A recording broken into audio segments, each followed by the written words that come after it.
decir que el tema de la poesía no es del poeta, sino de quien la usa para conquistar a su musa inspiradora, ¿no? Bueno, claro, pero la poesía es muy amplia, ¿no? Justamente que usted hoy publicó un poema de Baudelaire dedicado a la Baudelaire. belleza, de Sí, las flores del mal. claro, sí, ves, sí, y claro, sí, porque viste que, a ver, eh, se viene, Bueno, ya me supongo, estos días sí. han dado medio como medio cabizbajo, ¿no? Porque, claro, ya hace un año de lo de mi Y, mamá y se viene el Día de la Madre, ¿no? Bueno, está. En casa nunca fuimos a celebrar mucho esas pelotudeces del y Día de la bueno, está por eso, Madre, pero y pero vos sabés que a todo esto, hace como 2 años creo que fue esto, 2 o 3 años,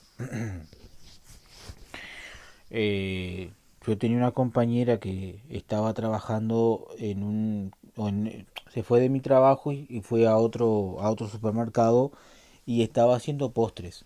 Entonces estaba, un día me mandó, le dije, está, sí, sí, te reservo uno para el Día de la Madre, me acuerdo, que había caído un domingo espectacular, había hecho ese Día de la Madre y fui y lo compré y los traje para que lo comiera mi madre con mis hermanas, ¿no?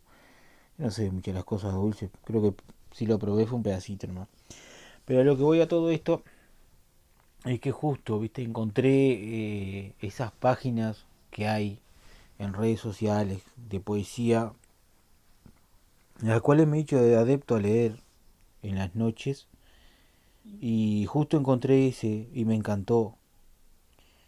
ah, sí, encantó, Baudelaire es uno de los poetas más sí, encumbrados del siglo XIX, ¿no? sí, De la, de la época moderna, digamos, ¿no? igual me Todo el gusta oficio mucho, del hombre moderno. igual me gusta mucho también, Alan Poe, Edgar Allan Poe. ay va, no me salía el nombre, me gusta Y hay un mucho, cuento, El Cuervo, El gato negro. ah, El Cuervo he escuchado Que yo, sí, sí. sí, sí, todo el siglo XIX. Sí, sí, sí. Y sí, la La- cumbre del siglo XIX marcó todo eso. Rimbaud también es muy agradable. No, no, no. Ya te digo, yo descubrí esto así, yo estaba leyendo igual más que Arturo nada, Rimbaud. este, que también tiene algunos fragmentos de poesía bastante interesantes, es a Gabriel Sí, no, García Márquez, pero lo, está, lo, lo, lo de Baudelaire también, digo, tiene que ver con, bueno, las flores del mal justamente es esa dicotomía entre la belleza, la muerte, el bien y el mal, la sí, oscuridad y, y eso, el spleen, ¿no? O sea, el hombre moderno, el hombre del siglo XIX, el capitalismo, de la industrialización, de las grandes urbes, atrapado en el aburrimiento, en el spleen, el aristócrata, el burgués. O sea, tiene mucho que ver con todo el siglo XIX, que ese es donde que comenzó esta era que hoy seguimos más tecnificada, más desarrollada, pero más o menos el hombre del siglo XIX, de la era industrial, tiene que ver con el hombre de hoy también, somos la consecuencia de eso, ¿no? Con la revolución burguesa, la revolución industrial, desencadenó en esto, ¿no? claro, sí, sí, sí. De movimientos sociales, movimientos obreros, es hijo de la misma revolución, Sí, sí, sí. la explotación del hombre por el hombre, la aparición de la sociología, la aparición de la psicología, ¿no? Con Freud, con Sí, Nietzsche. claro, sí, sí, viene todo de ahí del siglo XIX, Sí, sí, le finales del 19, sí, 18 y sí. principios del 19. Hasta los Sí, mediados del 19 fue cuando empezó la expansión de todas esas cosas. sí, por eso Ah, a la ver, si necesidad, bien ya bueno, existía en el mundo, esto lo único que hicieron fue expandirlo hacia hacerlo conocer hacia o popularizarlo, como a usted le gusta decir, hacia no, y es otros sectores que no de repente no llegaban, ¿no? la cultura occidental, ¿no? Por eso, sí. La cultura occidental no sé ahí. Nosotros somos hijos de eso. Bueno, nosotros obviamente ¿no? Tenemos un vínculo con Gran Bretaña, Inglaterra, a tal Sí, punto que hemos nacido bajo el arbitraje Inglaterra, ¿no? Mm. Justamente estábamos el otro día hablando de la independencia del Uruguay, Sí, sí, sí. cómo nace, es interesante, ¿no? O sea, los vínculos que nosotros tenemos este, están arraigados en eso, en el occidentalismo, ¿no? Claro, sí, sí, sí, sí. Sí, nosotros le debemos más a Inglaterra que a España, ¿no? Que siendo un poco así malos, siendo un poco malos y ¿cómo decirlo? Frívolos, si se quiere, hubiese estado bueno que los ingleses hubiesen conquistado este la banda oriental, ¿no? Cuando invadieron, que las invasiones inglesas igual tuvieron que ver con no querían invadir el Río de la Plata directamente, querían derrocar la corona española definitivamente para ellos tener el control de los mares y sobre todo del Sí, pero Atlántico, las costas africanas y sudamericanas, ¿no? claro, pero acuérdate Importantes que por hechos comerciales, no claro, sí, pero acuérdate que imperialistas. ¿cómo es? La corona española era muy fuerte en las dos materias, tanto terrestre como naval. Sí, claro, Eran muy pero fuertes.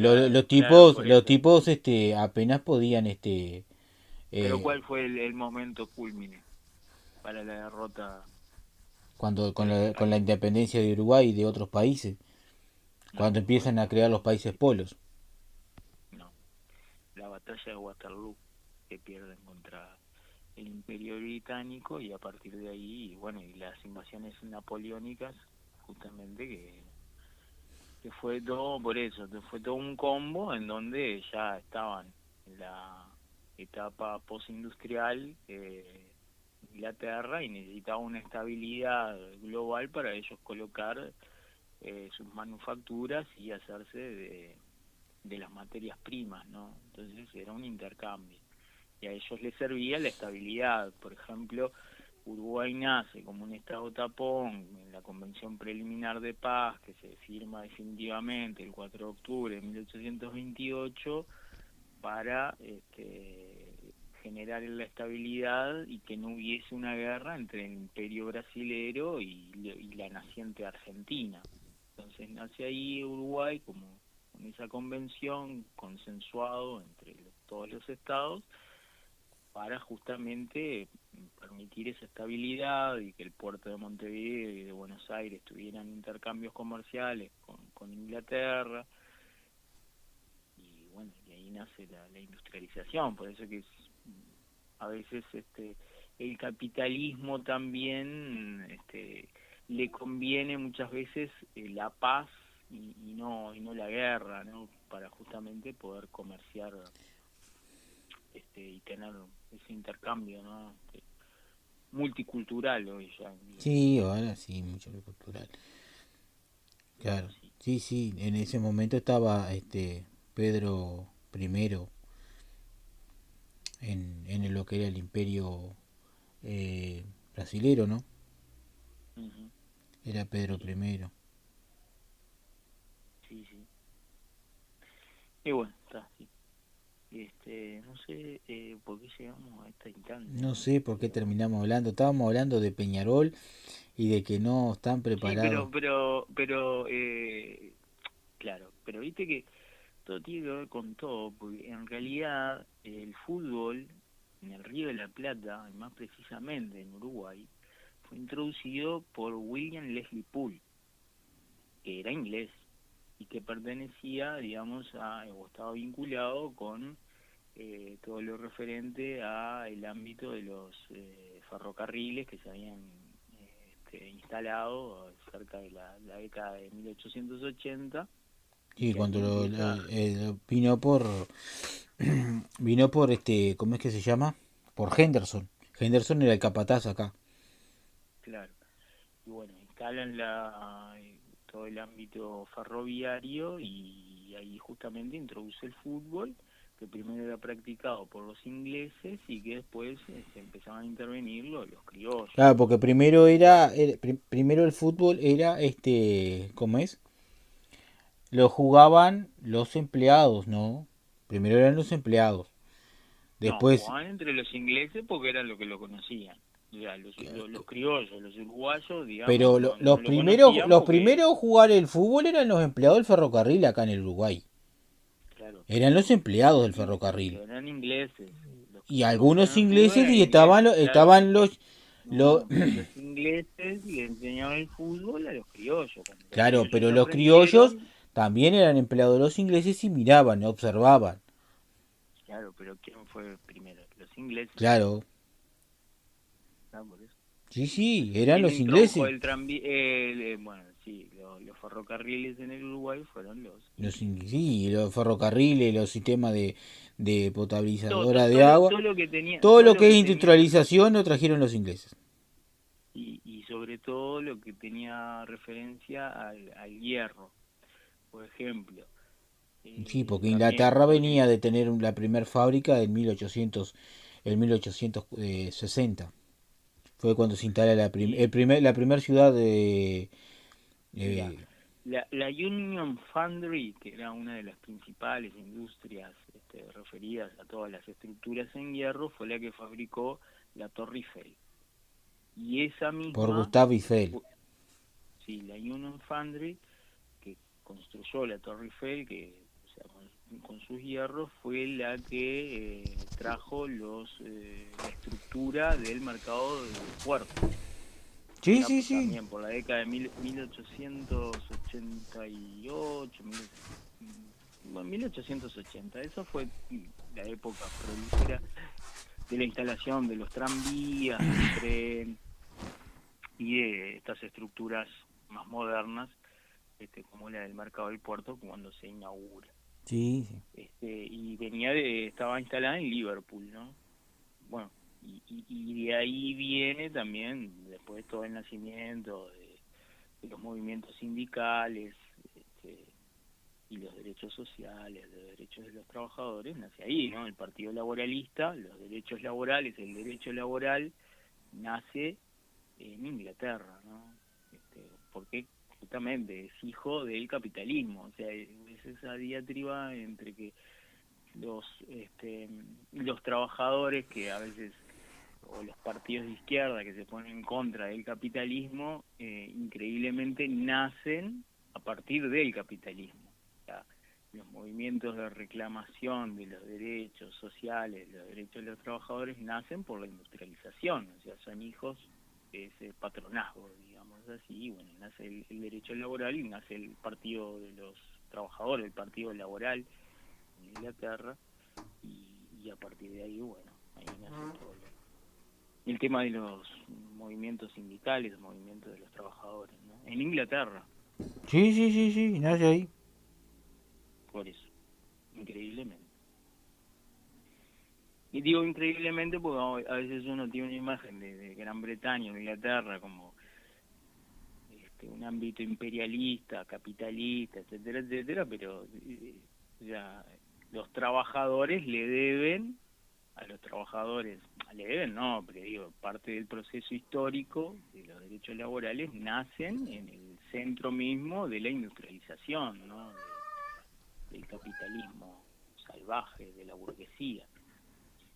Entonces son esas cosas un poco contradictorias que después llega a los Estados Unidos y bueno, y Claro, todo sí, lo cuando se hace Estados Unidos, se hace, con las, sí, se hacen la convención para declarar a los 50 estados que conformen los Estados Unidos de Norteamérica, ahí es cuando se traen las ideas innovadoras, ¿no?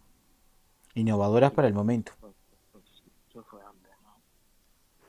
Pero sí, sí, sí, por eso fue, bueno, por eso ahí nace, por eso en el siglo XIX nace la globalización, ¿no? Claro, Nace el mundo, o sea, no ha cambiado mucho el nada. mundo de esa época hasta ahora, o sea, como que seguimos dentro de ese mismo esquema, ¿no? Sí, la revolución tecnológica que, bueno, ahora está cambiando un poco, pero nace de esa época. Todo lo que tenemos es la base de esa época. Es interesante, la verdad. Y Y ahí, por eso No, pero por eso los vínculos de Uruguay con Inglaterra. De hecho, después, en la Segunda Guerra Mundial, Uruguay, que tenía cierta deuda con Inglaterra por el tema de los ferrocarriles, que ellos lo habían introducido, aparte tenía una muy buena red ferroviaria en esa época, Ujú, claro, era prácticamente el 100% de la red inglés. ferroviaria que tuvo durante todo el siglo XX hasta que lo hicieron desaparecer. Debido a la Segunda Guerra Mundial, Gran Bretaña o Inglaterra, incluido dentro de Gran Bretaña obviamente, contraen una deuda con Uruguay, que se la termina pagando con ferrocarriles, con la implantación de más vías férreas, etcétera, etcétera, ¿no? Porque claro, todo el ganado, bueno, el corned beef, que es invento uruguayo, Sí, lo pero se mandan instala el frigorífico anglo para eso mismo, para claro, generar alimento enlatado para que llevar en las guerras. exactamente. Lo más gracioso de todo es que Uruguay le vendía a los ingleses y Argentina, según las teorías de conspiración, le vendía a los enemigos, ¿no? Sí, bueno, puede ser. Sí, Argentina tiene ahí un vínculo con los nazis, sobre todo en la zona de la Patagonia, que bueno, está ese mito de que Hitler Ah, sí, había sí. Sí, escuché se a, había ¿cómo es? instalado A ahí. Perciabal una vez hablar de eso. Que supuestamente estaban con China Sí, creo, Zorrilla. creo que se había instalado en Bariloche o Sí, ahí en va, por alguna ahí en zona. esa zona, sí. Sí, Hay después, algunos, después sí, salieron a decir que, ¿cómo es? Se había, bueno, se había retirado y estaba viviendo y había fallecido en el sur paraguayo y que Néstor Kirchner como que venía a ser medio descendiente de él, una cosa de esas. bueno, son Sí, eso hasta hace no, un tiempo atrás estaba. Bueno, no te digo, yo escuché a Perciabal una vez, no me acuerdo si no fue con Miguel Ángel que estaba hablando y estaba diciendo eso que él había visto sí, sí, puede ser que lo haya escuchado, sí, a Hitler en Bariloche. sí, puede ser. Estaban en el mismo hotel y estaban con No, China de Zorrilla todas y... maneras, digo, más allá de eso, que sea un mito o no, ya no lo vamos a saber, no tenemos manera de comprobarlo. Ah, sí, Sí obvio. que muchos de los, o inclusive algún que otro general o personas que integraban la CSS o el ejército alemán Ah, sí, sí. o el partido nazi, sí que se instalaron ahí en Bariloche o en zonas de la Patagonia, eso sí está comprobado porque hay alemanes, al igual que también en Brasil, que hay una colonia importante, creo que ahí en la zona de donde está el Atlético Paranaense, Mm, sí, sí, sí, que sí. hay una colonia importantísima Sí, por ahí sí, de alemanes esas y inmediaciones, sí. sí, así que y bueno, es todo un tema eso, ¿no? Sí, hay Porque de todo. sí, sí, porque también hubo una cuestión ahí propagandística después de los judíos y obviamente todo en contra de, de Hitler, que yo hoy viendo, ¿no? La realidad actual, evidentemente Hitler no fue menos que algún que otro líder norteamericano y lo que está haciendo Putin, ¿no? Eh, Digo, para traerlo a la actualidad, que la verdad que está en una etapa bastante demencial, ¿no? Por toda la actitud que está tomando, digo, para los tiempos que corren, siglo XXI, y con todas las, digamos, las estrategias y los mecanismos de resolución de conflictos o de ingeniería política o geopolítica, que esté haciendo lo que está haciendo, me parece que la postura que está teniendo eh, se parece bastante, ¿no? A esos personajes nefastos que tuvo la humanidad, ¿no? Y que en estas épocas de tanta tecnología y avances en los ámbitos de los derechos sociales y humanos, los derechos humanos, digo, que se sigan dando este tipo de conflictos de esta magnitud y por estas razones, me parece que se parece bastante más él a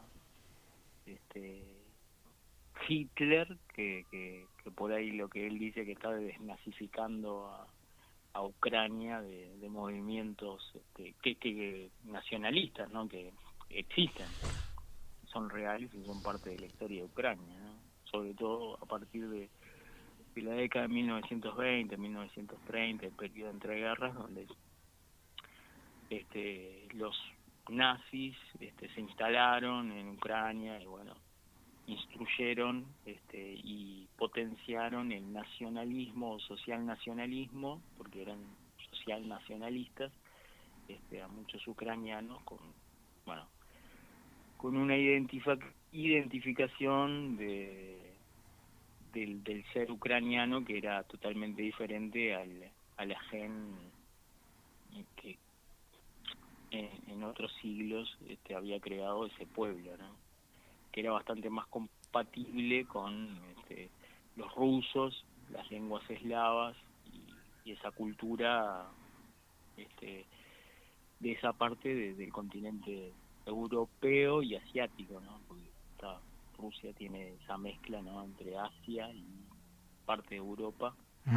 Entonces son conflictos que vienen desde reivindicaciones milenarias y que, bueno, cada líder político, y en oligarca, porque Putin pertenece a una oligarquía reducida que tiene un dominio sobre un vasto territorio y una vasta población, ¿no? Porque es la Federación Rusa, en donde tiene distintas repúblicas, ¿no?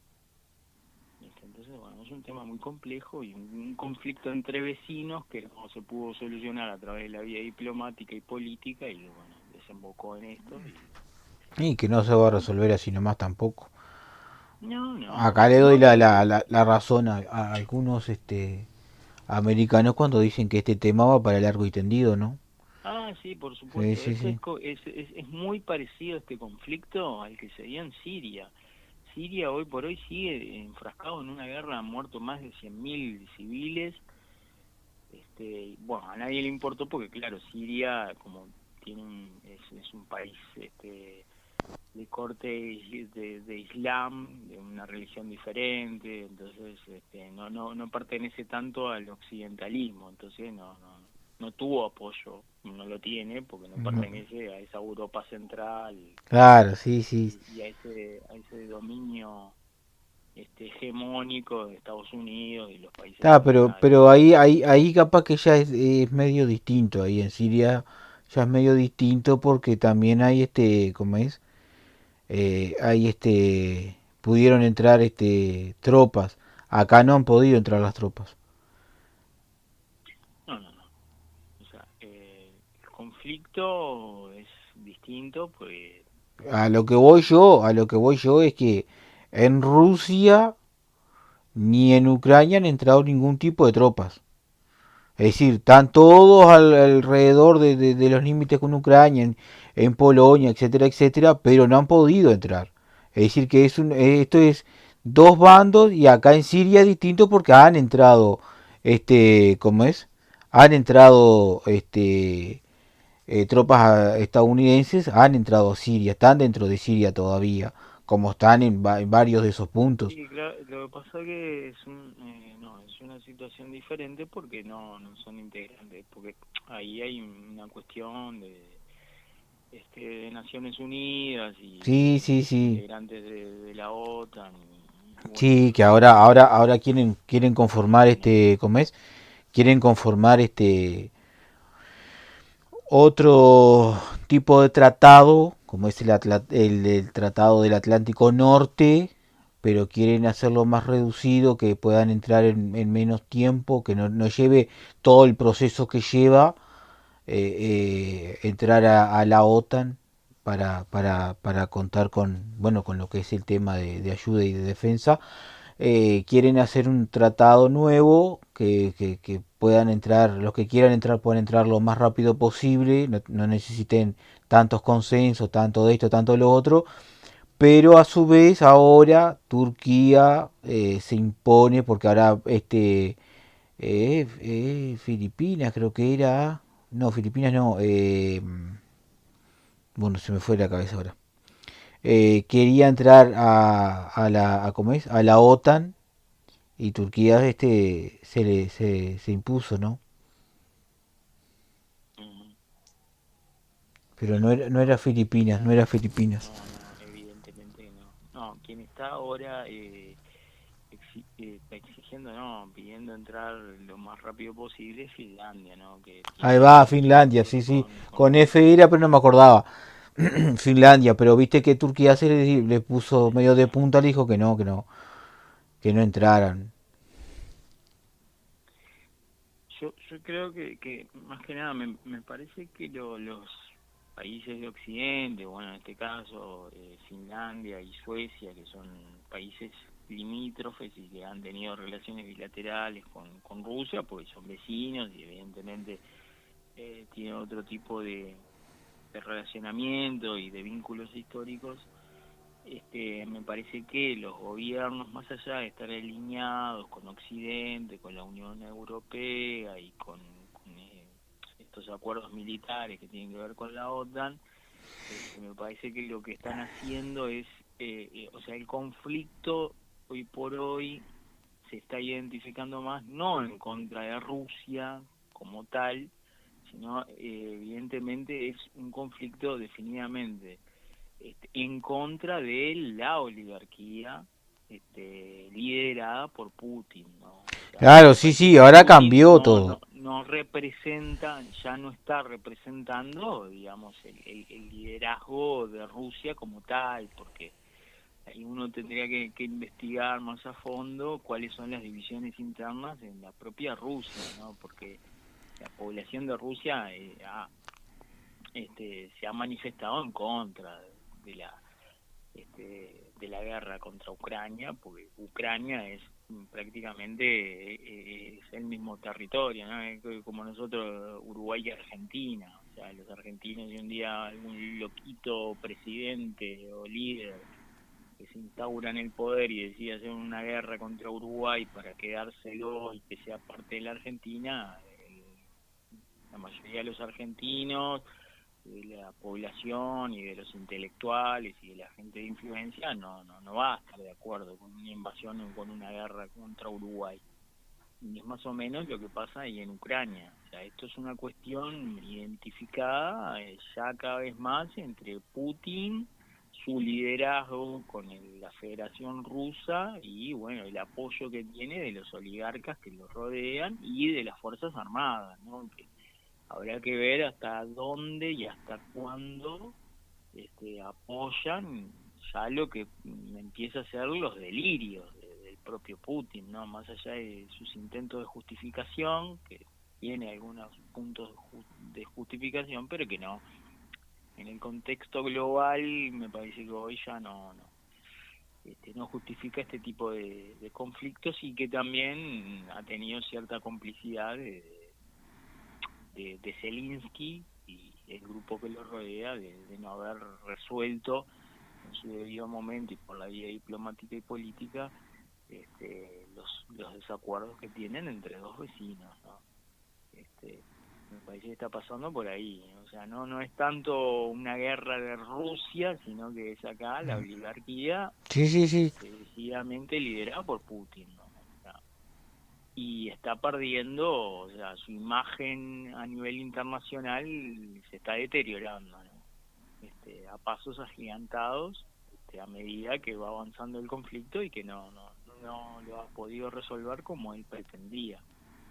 Pero en el contexto global creo que tomó la decisión equivocada, ¿no? Lo digo más o menos porque los analistas internacionales, digo, de renombre y que tienen, digamos, una posición bastante neutral, están viendo eso, ¿no? Que no está tomando una posición que no está centrada dentro de los parámetros de por dónde van las negociaciones hoy a nivel mundial, ¿no? Porque inclusive China se ha separado muchísimo, ¿no? China como que no, o sea, hay un bloque ahí que él quiere liderar, pero que en realidad, digo, para cortar la hegemonía de los Estados Unidos o de la Europa Central, me parece que equivocó los caminos, ¿no?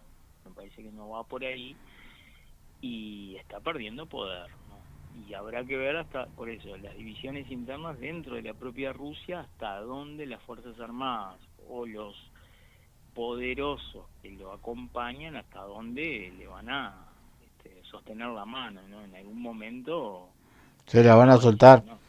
Sí, Sí, sí, exactamente. sí, sí, eso ya lo he escuchado yo, sí. Sí, sí, por eso. Entonces hoy por hoy está muy individualizado en la figura de Putin, que no es más que un líder bastante eh, con un gobierno bastante de facto, ¿no? Porque él está hace más de 20 años y no hay una democracia plena, entendida en lo que hoy es hoy la democracia, entonces tiene un concepto bastante diferente de lo que nosotros pensamos, pero va a llegar un momento que me parece que ni la población, ni las Fuerzas Armadas, ni ciertos organismos dentro de Rusia van a seguir apoyando, ¿no?, toda esta locura. Sí, es como todo, más o menos. Va a llegar un momento que va a tener que rescindir, pero va más o menos medio por ahí. Algún analista más, otros menos. Pero sí, sí, hay algunos que han dicho que se le fue la mano con el tema de la invasión, de esto, de lo otro. Incluso ahora No, está retrocediendo un poco lo que es Rusia. Está lo que pasa es que retrocediendo. por más, igual, ha tenido una demostración de poder, ha demostrado que realmente el ejército ruso y las Fuerzas Armadas y Rusia en sus recursos naturales y en su infraestructura es poderosa, o sea, está a la altura de los Estados Unidos, que es el que sigue dominando el mundo, pero lo que quieren ellos, Estados Unidos y la Europa Central y otros actores internacionales, es justamente que esto se prolongue en el tiempo y la política del desgaste. Esto es Claro, muy sí, sí, común, ¿no? Y sí, lo ha sí. hecho Estados Unidos en todos los ámbitos. Sí, Que se claro. desgasten, que se desgasten, que se desgasten, y como ellos tienen lejos el conflicto y tienen todas las posibilidades de ganar y está muy individualizado en esa frontera, en el este de Ucrania, o sea que no, está ahí, el foco de guerra está ahí, entonces muy identificable, no va a pasar más de ahí. Entonces la política del desgaste va a llegar un momento que Rusia no va a poder sostener porque ya estaba muy bloqueado económicamente, o sea, todos sus recursos naturales están siendo prescindidos, están siendo evadidos, están buscando otras alternativas, entonces va a llegar un momento que el pueblo, las Fuerzas Armadas, los grupos de poder, eh, ante la situación de crisis, van a ceder y se van a pasar al otro bando. Entonces eso es lo que quieren, o sea, derrocar definitivamente a Putin. O sea, esto es Claro, sí, sí. A ver, incluso algunos están diciendo de que las sanciones que se le están imponiendo va a llegar un momento que no las van a poder soportar y Putin va a tener que dimitir. Hay otros, por ejemplo, que dicen que este tipo de sanciones lo único que está haciendo es seguir favoreciendo porque ahora nomás ayer o antes de ayer, no me acuerdo, estuve escuchando una radio española y estaban hablando de ese mismo tema y decía de que le habían cortado el gas a Alemania, creo que era.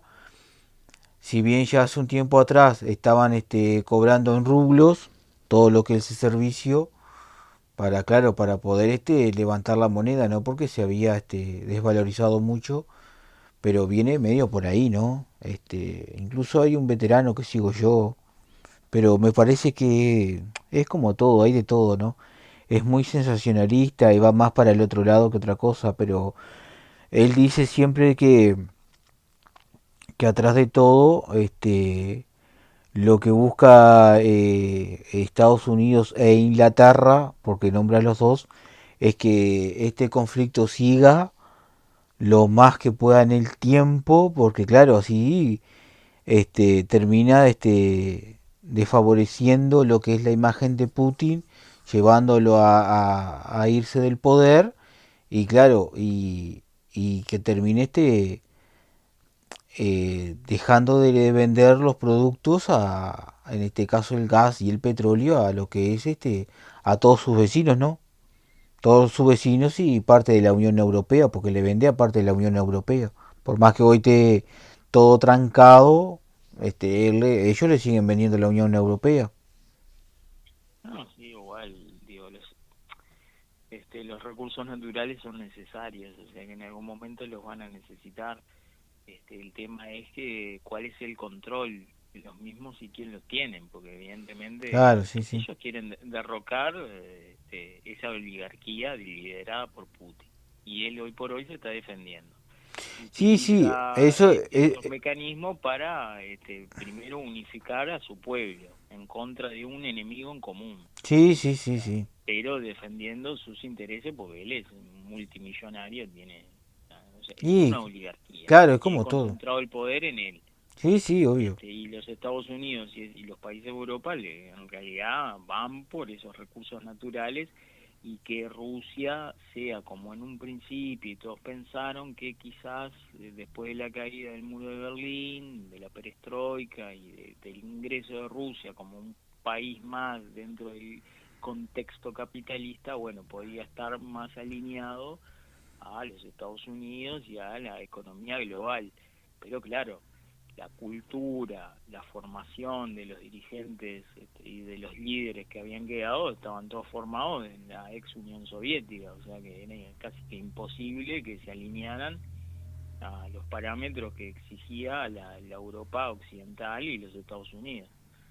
Y debido al gran territorio y a los grandes recursos naturales que tenían, querían tenerlos para ellos, ¿no? Para el Kremlin, para Moscú, y ahí aparece la figura de ¿cómo es? De Putin, que es el que unifica a esa gran confederación rusa, pero este por la cultura que tiene en esa parte del mundo, de un líder, viste que ponen la foto del líder ahí, que todos adoran al líder y toda esa retórica y esa dialéctica sobre la población para que adoren a su prócer, a su líder, y obviamente que eso generó nuevamente una división en un país que ya había salvado, digamos, esas diferencias con la ex Unión Soviética y con el comunismo.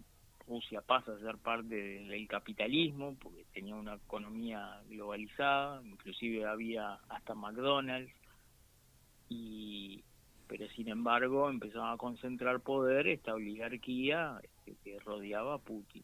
Y eso obviamente que molestó a los Estados Unidos y a los países que necesitaban del gas ruso, del petróleo ruso y de los recursos que tenía. Y bueno, Siria fue uno de los primeros puntos disonantes porque tenía el gobierno de Azar, ay, no me acuerdo el nombre, Bashar al-Assad, creo que se llama así, Pasada, sí. este sí que respondía, bueno, era como también esos gobiernos de izquierda, un rey, porque claro, tienen otra, una monarquía, ¿no? Tiene otro tipo de cultura, o sea, y estaba alineado más a los intereses de Rusia. Por eso que Rusia apoya a Bashar al-Assad, que era el monarca de Siria, ¿no? Ante la invasión de los Estados Unidos y distintos grupos subversivos que estaban en contra de esa monarquía. Y ahí se hace todo ese entrevero y esa guerra, por los recursos naturales que también tiene Siria. O sea, y aparte que era un punto estratégico por un gasoducto que pasaba por ahí, bueno, ahí empieza también conflicto. Y ahí se mete Rusia para apoyar al gobierno contra los grupos subversivos, contra revolucionarios, etcétera, etcétera. Una guerra que lleva más de 11 años, ¿no? Que se ha cobrado más de 100.000 víctimas civiles sirias, pero que a nadie le importa porque Siria es un país del Islam y que no pertenece a Occidente. Pero Claro. las muertes y la guerra es la misma, la destrucción es la misma. Sí, sí, Y sí. en Rusia O pasa lo peor mismo. todavía. Rusia es el pase de Rusia hacia Occidente, hacia los países de Europa Central, hay gasoductos, hay intereses económicos, hay producción, etcétera, etcétera, y en donde Rusia reclama, digamos, que esos países que limitan contra la Europa Central, que responde a Occidente y a los Estados Unidos, que no estén alineados a ellos, porque representan una amenaza para la propia Confederación Rusa y sus intereses, su economía y sus recursos naturales, porque ellos tienen miedo que vengan los Estados Unidos y les controlen todos, como hicieron en Afganistán, en Irak, en los Emiratos Árabes, en todos esos países en donde ellos tienen el control de todos esos recursos naturales, el petróleo, el gas, etcétera, etcétera. Y que fueron, los saquearon y los tuvieron para ellos, ¿no? O sea, y ese es el miedo. Pero ¿cuál es el problema? Que las grandes riquezas que se las llevan solo esa oligarquía, no el contexto global. Entonces ahí está, es una lucha de intereses. O sea, entonces estos líderes lo que utilizan es los nacionalismos para defender sus intereses personales. Y esa es la realidad, por eso habrá que ver hasta dónde sostienen las Fuerzas Armadas. Claro, los grandes líderes estarán muy bien pagados, ¿no?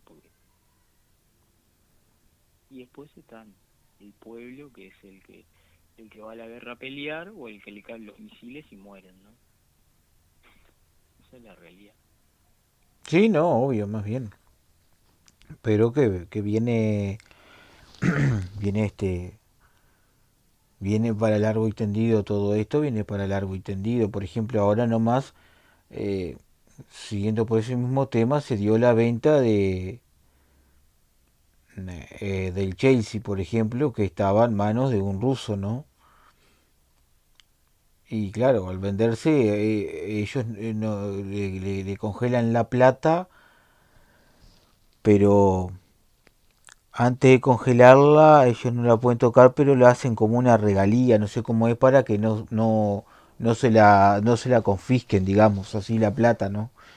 Es decir, hoy se vendió el Chelsea y la plata, ponerle la va a agarrar el lunes, pero él hace un papel de regalía el domingo y no se la pueden confiscar. Es algo así, más o menos la tramoya para que no se le queden con la plata. Sí, claro. Bueno, pero ahí ves la repercusión que tiene hasta a nivel de un empresario en un club de fútbol, ¿no? O Sí, sea, sí, sí. como todo llega a niveles impensados para ese tipo de conflictos, ¿no? Que puede llegar a determinar bueno, justamente el dueño de un club que es ruso tenga que dimitir por los hechos que están ocurriendo, ¿no? Sí, yo no sé Nada. si el dueño del Chelsea, creo que es el dueño del Chelsea o del Mónaco, no me acuerdo bien, es el que es el suegro de No, Sartori. no, sí, no, es un dirigente, no, No, pero no, es no. ruso, Sí, pero es el suegro. Es el suegro de pero es Sartori, ruso, pero es un, es ruso, sí, es ruso, sí. Pero es sí, no me acuerdo si no era el dueño del Chelsea o el dueño del Mónaco, me parece. Que incluso hace unos años lo había puesto a la venta porque se había separado y le tocaba la mitad de la plata de toda la fortuna a claro, la pero mujer. por eso, pero eso te pinta de cuerpo entero, eso te pinta de cuerpo entero, que hoy en día los conflictos no son como fueron en otra época, de ideología, de un mundo bipolar, Ah, no, comunista, ahora es capitalismo. todo Acá hay de una sola intereses, cosa. Eso, no, esto, pero hay multiplicidad de intereses corporativos, sí, asociativos, de pero a lo que empresas, voy yo hoy, que la base, a familiares. lo que va a la base que voy yo hoy, que son todos por un simple, va todo por el mismo camino. Son varios, pero van al mismo camino. Plata. No, no, por supuesto, claro, por eso. La Intereses economía. son esos, intereses Va todo por el económicos. lado de la economía. No hay vuelta de hoja. Bolsa, valor y lo que sea va todo por el lado de la economía. La globalización es la economía. Por eso, por eso. Entonces, cuando estos líderes incitan a, digamos, reivindicaciones nacionalistas o de defender una patria, mentira, porque ellos son mecanismos para defender sus propios intereses personales y sus cuentas personales, o sea, y utilizan eso y bueno, el que cae en esos falsos nacionalismos, en esos falsos sentimientos de nación y patrióticos, es porque la inmensa parte de la población está en un estado de vulnerabilidad que no sabe lo que hacer y no sabe y es capaz de ir a pelear por una patria que no existe, es algo ficticio y morir por alguien o por algo y pretender ser un héroe que en realidad es todo No es un héroe. Sí, sí, sí, una sí. construcción mental, sociológica, de que la utilizan estos líderes que viven vidas de reyes y que ellos jamás van a salir a pelear por nadie y sus familias viven en la opulencia y con los este, con todos los beneficios que tiene estar en esos sitiales de privilegio y que no les pasa absolutamente nada, ¿no? Y la gente más pobre, más vulnerable, que no sabe qué hacer y que es ignorante, mucha de ella, de lo que realmente sucede, termina peleando o termina recibiendo las bombas y los misiles y muere y sufre por reivindicaciones que son totalmente particulares, ¿no? De estos personajes mundiales Sí, que lo sí, que único que hacen es vivir la vida maravillosamente bien claro. Sí, sí. como Ellos, reyes. ellos van a seguir viviendo sus vidas, sus cosas, Y todo es eso, mientras se los de resume en abajo se eso, están matando. se resume en eso, Sí, se sí. resume en eso. Por eso que hay un análisis sociológico, pero también antropológico, o sea, bueno, No, no, sí, eso sí, sí. por eso Para, que ahí vuelvo, para derrocar a Putin tienen que empezar a derrocar a todos los oligarcas que están alrededor y o no, no, cercanos a él.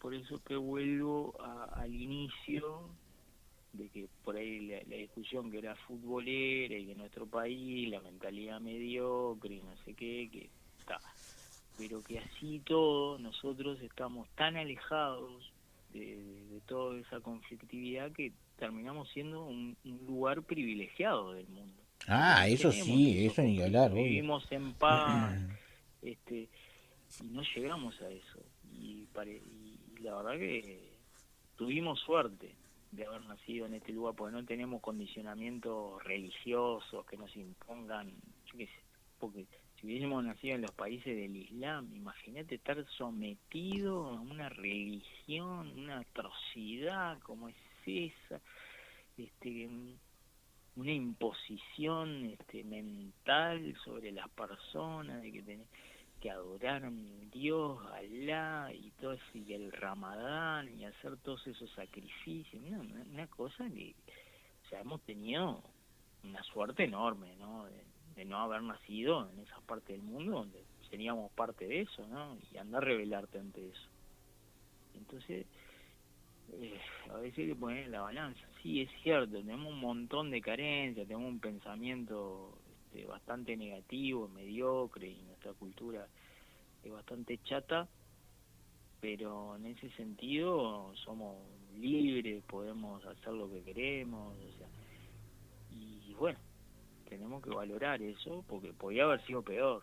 Y sin embargo, somos chiquitos, somos lo que somos, pero este estamos limitados en ciertas cosas, pero bueno, tenemos esas libertades que yo qué sé, que por ahí un cubano no las tiene, porque vive en un régimen también autoritario, que debe pensar que sos comunista y toda esa porquería, y viven limitados y el Estado los controla, y acá tenemos la libertad de hacer lo que queremos, con más, con menos, más pobre, o sea, pero en lo global, digo, me parece que tenemos puntos que son bastante más emparentados con la libertad individual y con la libertad de elegir y de poder hacer lo que queremos y tomar las elecciones que queremos y llevar la vida que queremos.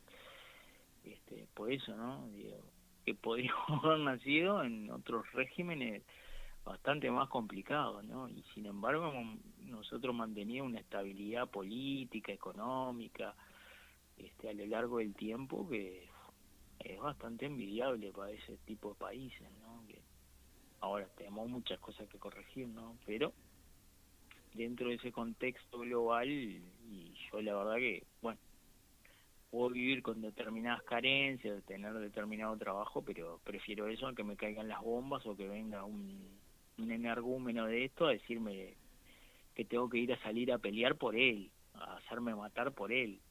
O sea, una cosa, o que tengo que adorar a un líder con una foto, una gigantografía de un líder, una cosa espantosa, ¿no? Y acá por suerte, Sí, esas cosas acá no pues, pasan. Más aquí, más allá, uno puede ser de Peñarol, de Nacional, de Wander, estar a favor claro, del Frente Amplio, podés el Partido Nacional, manifestarte, claro, sí, sí. sí, Más aquí, tenés más total allá, libertad. digamos lo que digamos, tenemos esa libertad, ¿no? Sí, por eso. Sí, sí. Entonces, un conflicto que viste que es una mentalidad totalmente diferente, unas culturas totalmente diferentes. Ujú. Sí, sí, sí. Así que me parece que en ese contexto, para concluir, bueno, habíamos empezado con una visión bastante negativa de nuestro propio ser cultural, pero bueno, eso me parece que termina siendo rescatable dentro de ese panorama tan oscuro, No, ¿no? sí, a ver, volviendo al tema de lo que era Peñarol Nacional, a lo que voy yo es que parte del gran caos, la gran crisis, que ya está, porque a ver, el fútbol uruguayo está en CTI, es de desconectarlo nada más, viene de atrás y es culpa de los mismos dirigentes. A lo que yo voy es que, por ejemplo, el año pasado Peñarol tenía un plantel que este año se vendió, no importa las fuerzas que sean, pero digo, si vas a ir a competir a otros niveles y a otras cosas, o mismo dentro de la Copa Internacionales, ya sea Libertadores o Sudamericana, es mantener esos planteles para poder ser competitivos. Nada más. Porque después está acá, sí, ya sabes que más aquí o más allá le podés sacar 3 puntos a rentistas, un empate al Torque, yo qué sé, millones de esas cosas que ya son normales, porque hasta los mismos grandes de España pierden con los últimos y lo mismo pasa en Italia, bueno, pasa en Alemania, pasa en todas partes del mundo, los que van, los denominados grandes pueden llegar a perder o empatar, como también pueden llegar a ganar, como puede, en este caso el Real Madrid se le despegó a todo el mundo y salió 4 fechas antes, salió campeón, ¿no? Pero está, digo, eso también pasa acá en el Uruguay, no es nada del otro mundo. Digo, a lo que voy yo es que si quieren hacer un mundo, si quieren hacer cuadros y competitivos para los torneos internacionales y futuras cosas que se puedan llegar a hacer, lo primero que hay que hacer es tratar de mantener los planteles para poder hacer frente a los compromisos mediantes que tienen ahora. Donde se logre eso, de ahí en adelante sí se pueden hacer, pero millones de cosas. Como también el tema está de los juveniles. Fenómeno, aplaudo el tema de Peñarol de hacer la Intercontinental Sub-20, algo normal de que un cuadro sudamericano, más viniendo de la mano de los uruguayos, como siempre, hagan esfuerzos para esas cosas, ¿no? Para poder alinear todo y poder en un futuro tener, bueno, de esos mismos planteles o vender al exterior o tener en las principales, en sus principales filas, ¿no?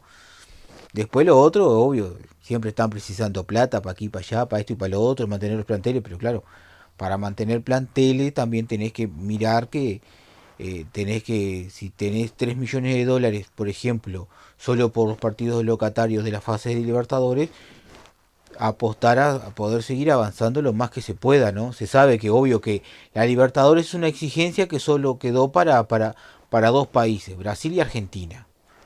Ya está, son los dos países más competitivos que hay. Los otros somos todos rellenos, porque es la realidad. Chile, Paraguay, Uruguay, Colombia, quedamos todos rellenos, somos todos rellenos. Las Libertadores es exclusivamente de dos países. La Sudamericana ya está un poco más abierta, pero también va hacia el mismo camino también. Está quedando para brasileros y argentinos. Si bien hay mucho más competitividad porque hay otros cuadros que de menor categoría que son casi desconocidos por nosotros o por el mundo del deporte, a nivel internacional son conocidos en su ruedo, pero también hay que mantener los planteles para poder competir, si no la queda. Hoy por No, hoy sí, no, no, está es bien. todo Eso plata, pero también hay que tratar de jugar un poquito el ajedrez y decir, bueno, lo banco a este plantel hasta donde más pueda, porque si no después la quedo. claro, pero bueno, ahí está la clave. ¿Ves? Está. Es la radiografía de la realidad. Está bien. Eso es lo que vemos. Hacemos una radiografía y vemos eso. Ahora vos decís, tenemos que mantener los equipos hasta lo que nos dan. Bueno, Peñarol mantuvo los equipos hasta lo que le dio, 3, 4 meses, a veces 3 o 4 partidos, es decir, un jugador se destaca, juega 3, 4 partidos, lo vende, porque eso es lo que lo puede mantener. Y a la prueba está la Copa Sudamericana del año pasado, en donde Peñarol tenía jugador como Terán y este otro Piquerés, uno termina jugando la final de la Libertadores, siendo campeón con el Palmeiras, y el otro Terán, que termina no solo jugando la final y siendo campeón, sino que jugó la semifinal con Peñarol, termina haciendo un gol y termina siendo el jugador decisivo. Tendría que haber estado en Peñarol, no lo pudo retener. ¿Por qué? Porque los intereses económicos hicieron que Peñarol tuvo que venderlo, porque tenía que venderlo, porque habían contratos y tenía que venderlo. O sea que ahí está determinado económicamente. Sin embargo, son jugadores, inclusive, vamos más allá, son jugadores uruguayos, porque no estamos hablando que eran jugadores extranjeros como contratan otros. O sea, los equipos campeones de la Libertadores, y si vos te fijas, todos los equipos campeones de la Libertadores de los últimos años han tenido uruguayos protagonistas, inclusive haciendo goles importantes y que le han dado los campeonatos a los equipos argentinos y brasileños. Hablamos de River, con De la Cruz, con el propio Sánchez, me acuerdo aquel River que tenía al este jugador que también jugó en Peñarol, que era uruguayo, ahora no recuerdo, que se lesionó y no pudo jugar más, que fue determinante. Bueno, equipos brasileños como con Di Arrascaeta, que salió campeón con el Flamengo, que fue decisivo, que fue el mejor jugador de la Libertadores, son jugadores uruguayos. Es decir, que si esos jugadores hubiesen estado en los equipos uruguayos, perfectamente, como en la década del 80, que fue la última época gloriosa de los equipos uruguayos que salieron, se aburrieron de salir campeones de la Libertadores y de las Copas Américas, evidentemente que esos jugadores, siendo uruguayos, porque estamos hablando de uruguayos, o sea, salidos de nuestro fútbol, y que son uruguayos, porque los equipos estos que vos decís, brasileros y argentinos, selecciones de los mejores jugadores del mundo. Entonces, evidentemente que no estamos hablando de que España, con el Real Madrid o con el Barcelona, son campeones. No, son campeones con jugadores internacionales, porque pueden pagar, y son corporaciones y empresas que pueden pagar a sus mejores empleados.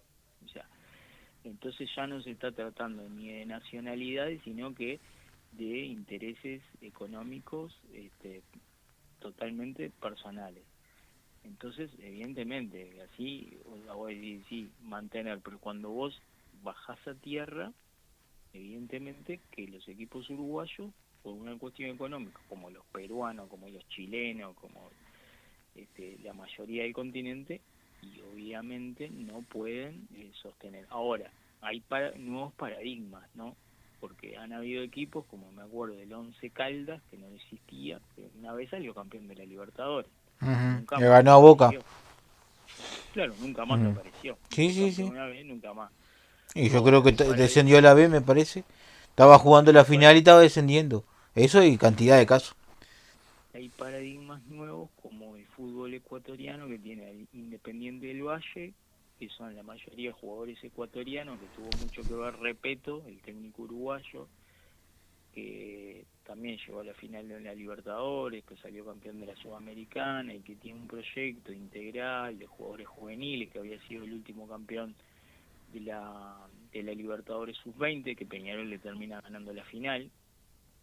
Bueno, y ahí es donde se pueden potenciar en los juveniles y después ya está, porque vos decís, tal, los brasileños y los argentinos, pero una vez es River, otra vez es Boca, otra vez es Palmeira, otra vez Flamengo, y si vos ves el contexto de Brasil, que Brasil es un continente que tiene diferentes estados y a veces salen campeones los del Río Grande del Sur, a veces los de San Pablo, otra veces los de Río Janeiro, o sea, que no siempre salen los mismos, o sea, son distintos estados, ¿no? Son 200 millones de habitantes, o sea que Brasil son estados dentro de un conglomerado federal que es Brasil, o sea que ahí te lo tomo más o menos, a veces sale, yo qué sé, el Cruzeiro en su época o el San Pablo, pero el San Pablo hace cuánto que no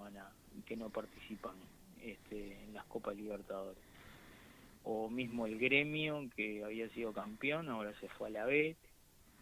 Entonces es un panorama que participa muchos intereses y que se hace más fuerte y que tiene más capital, pero no siempre igual, ¿no? Porque el que conforma mejores planteles, porque a veces vos podés tener mucho dinero Sí. y tener los mejores jugadores y no Y salir te pasa al campeón. revés, le pasó al Real Madrid ya así. Que tenía todo O, lo mejor y no le iba todo para atrás. pero lo que sí se está notando hoy en día que el fútbol se va pareciendo más al rugby, por ejemplo, en donde el mejor termina ganando. Ah, Y si sí.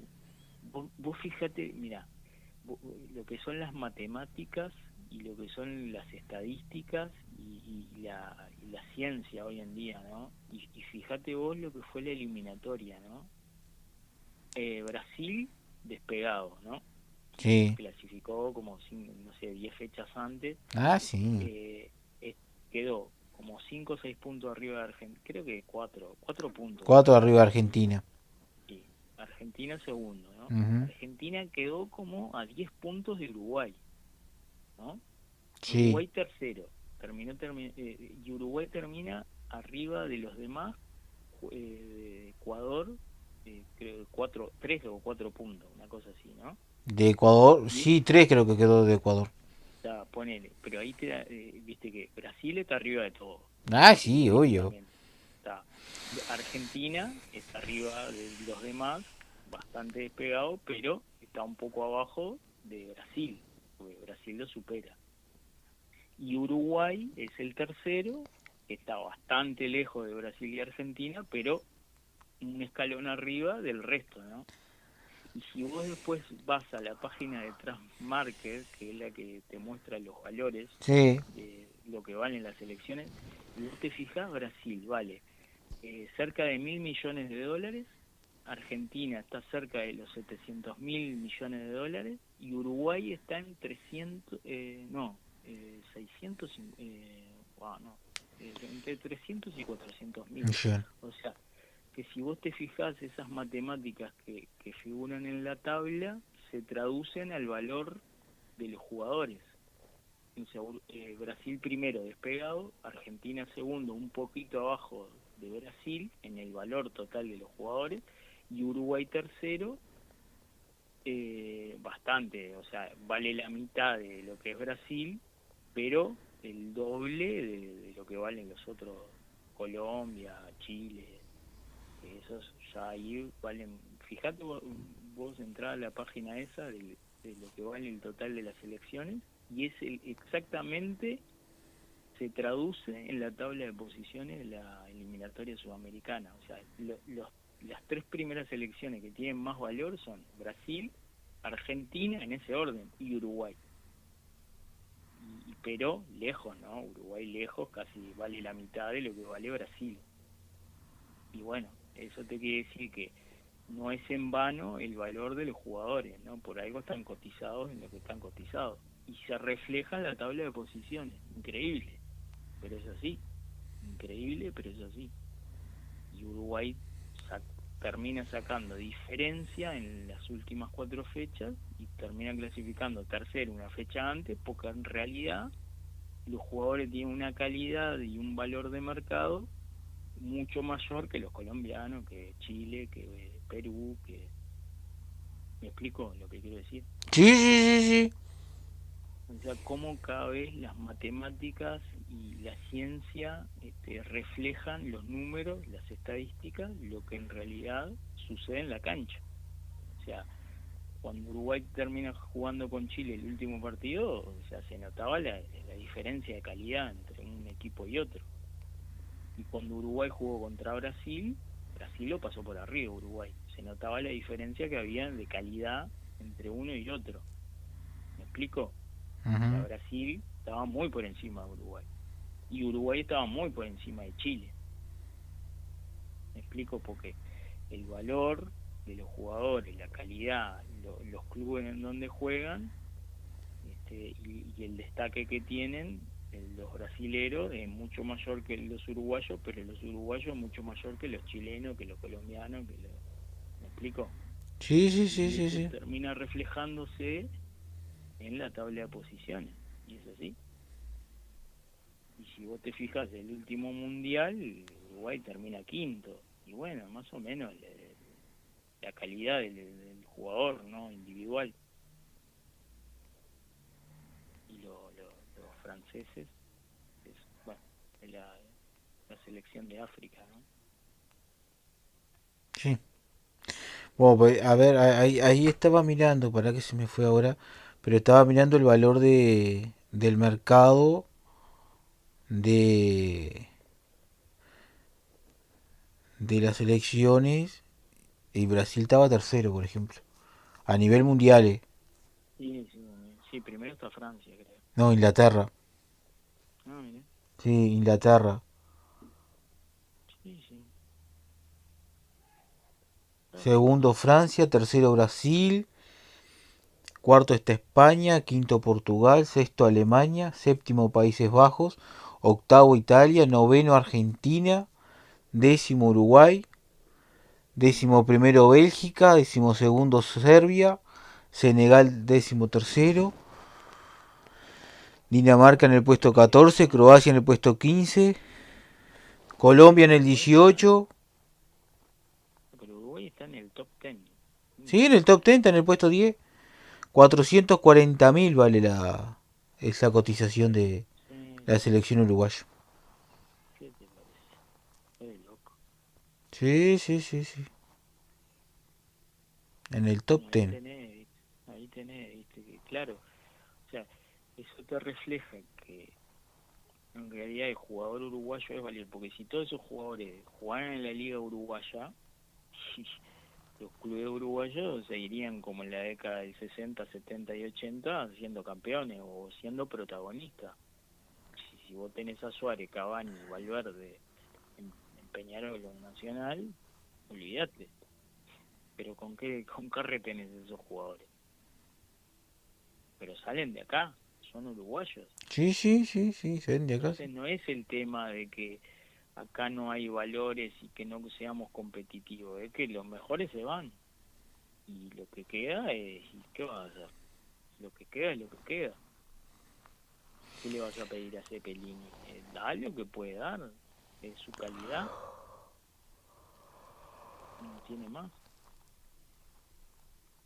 Porque River, por ejemplo, River vale como 165 millones de dólares. Peñarol vale 18. Y está, y eso te refleja, que no quiere decir a veces que un partido te puede ganar, pero por algo vale lo que vale. Sí, sí, obvio. A ver, digo, a veces vos dices Peñarol vale eso, pero hay veces que tiene, demuestra el valor que tiene y hay veces que no lo demuestra, ¿no? Obvio, como todo.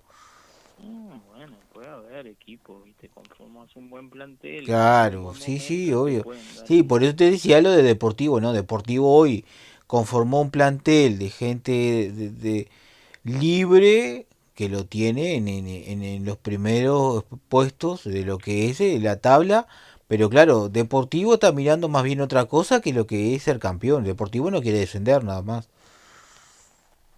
y por supuesto, Sí, Deportivo, digo, a ver, si mañana le gana a Cerro Largo, está obvio que se les dispare y ya está el campeonato pero casi ya, servido.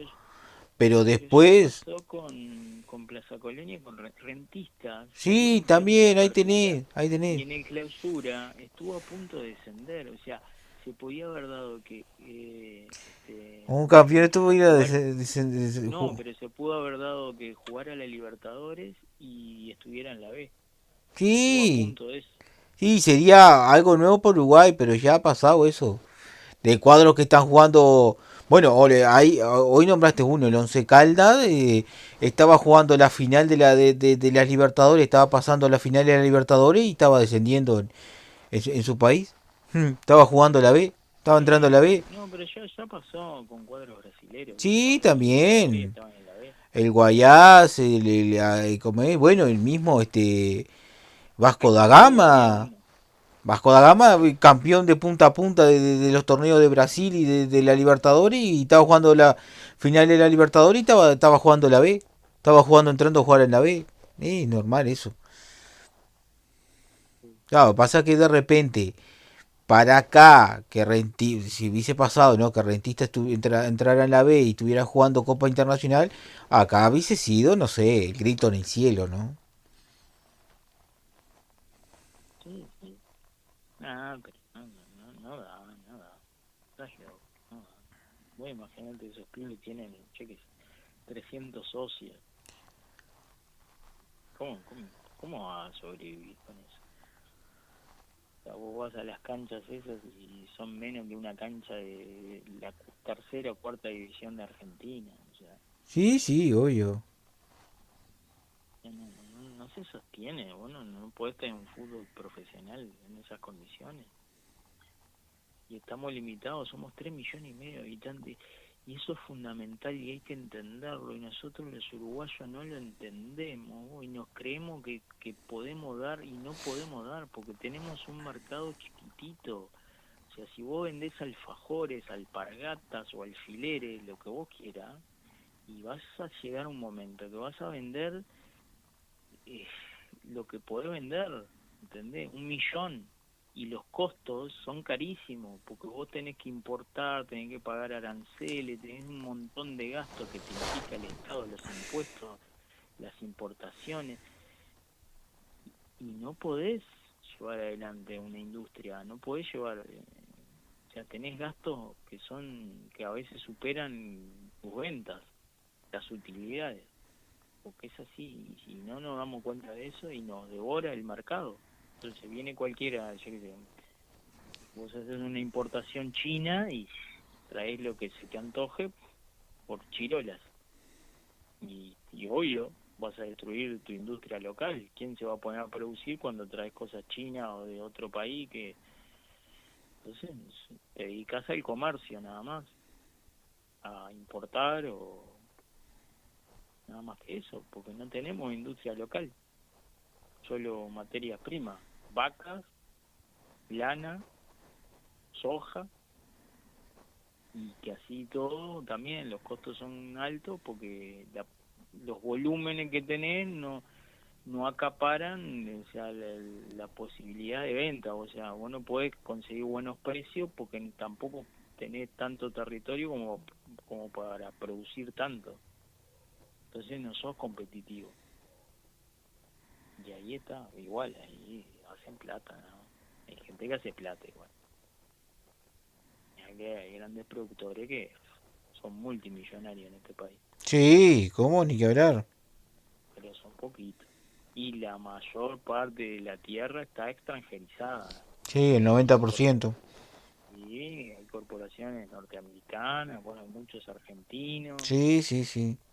O sea que nuestro petróleo, que es verde, se lo llevan Lo único que dejan es el pago de impuestos, ¿no? Después las ganancias se las quedan ellos. Sí, obvio, muy bien.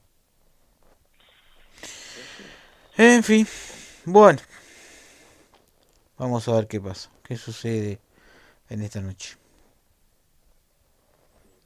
o en este día. Ujú. bueno, fenómeno. Bueno, Bueno, nosotros.